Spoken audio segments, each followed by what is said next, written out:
The women in my family were not born with the genetic ability to multitask. Rather, they acquired it when they realized there was too much work to be done.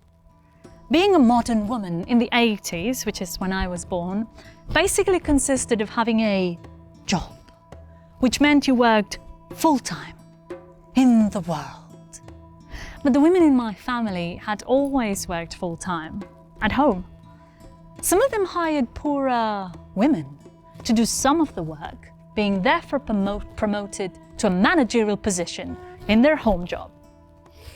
Growing up, my mum, who worked a 9-to-7 job, knew whether the next laundry should be colours or whites, everybody's medical appointments and the birthdays of all the extended family, including of course the in-laws, my sisters and my ever-changing shoe size, and still managed to keep her eyes open to see and act if the bathtub needed a scrub, our toenails needed clipping, the curtains needed washing, the fridge needed defrosting, or her hair was showing more white than what's allowed at 35.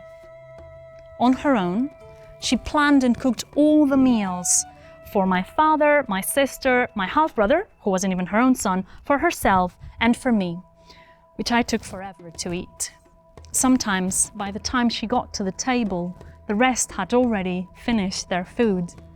I can hear her saying, "Hay que ver con lo que se tarda en cocinar y lo rápido que os lo coméis."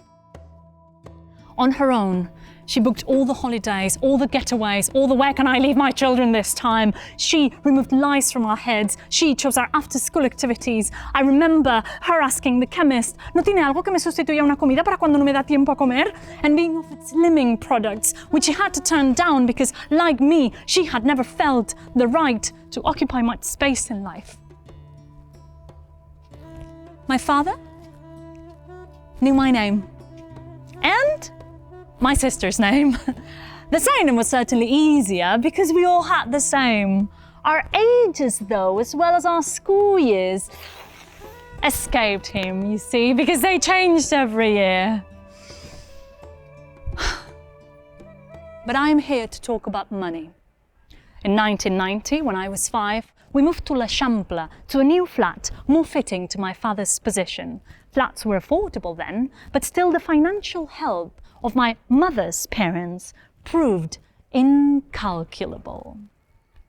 Yes, my mum worked 2 jobs, and not only she got paid for only one of them, she spent what she earned at her job at the Patronat de Turismo de Barcelona. And I mean, hey, look around, she did a hell of a job promoting our city as a tourist destination.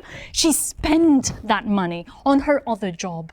Yes, all the expenses for 4 people on clothes, shoes, medicines, textbooks, and those collectionable Panini stickers, which my sister and I got so psyched about, were paid from her salary, which disappeared from her bank account into the needs of her family month after month after month.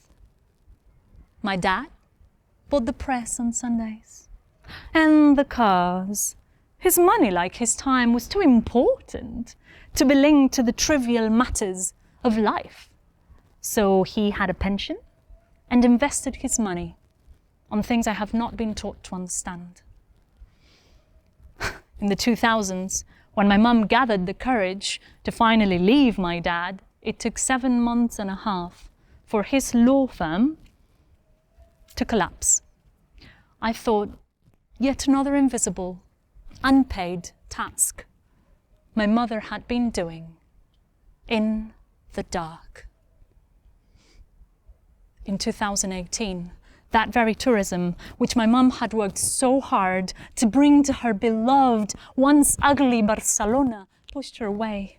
She was renting a house she had turned into a home that was more hers than anything in this world, whatever the contract said. In Spain at that time, lease contracts lasted for 3 years, while prices lasted hours, because for a city, apparently like for my dad, money is far more interesting than life. And I am tired of discussing life, because women talking money sounds impolite. Where is it? Where's my mother's money?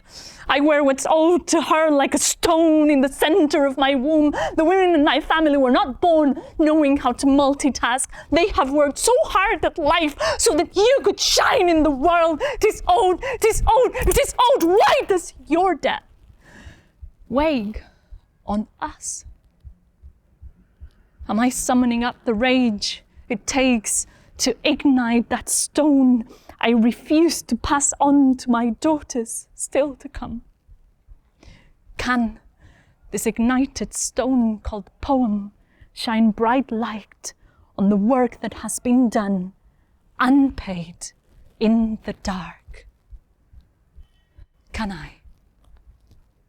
Will I? Won't I?